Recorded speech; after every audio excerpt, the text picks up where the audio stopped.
எப்பா Tim David கையை வச்சுட்டு சும்மாவே இருக்க மாட்டியாப்பா.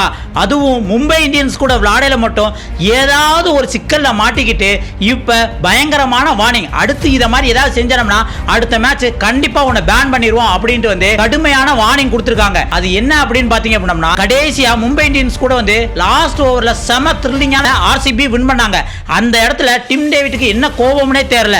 ஏன்னா அந்த மேட்ச்ல வந்து டிம் டேவிட் வந்து டக் அவுட் ஆயிட்டு போயிருப்பாப்ல. அதனாலே மட்டும் இல்லாம வந்து மும்பை இந்தியன்ஸ்ல டிம் டேவிட் ஏற்கனவே விளையாண்டுருக்காப்ல. மறுபடியும் வந்து ஆக்ஷன்ல எடுக்காத அந்த கோவத்துல என்னன்னு தெரியல மிடில் ஃபிங்கர் தூக்கி காமிச்சிருக்காரு. இதை பார்த்து பிசிசிஐ டிம் டேவிட்டுக்கு அவங்களோட மேட்ச் ஃபீல இருந்து 30% வந்து ஃபைன் போட்டிருக்காங்க.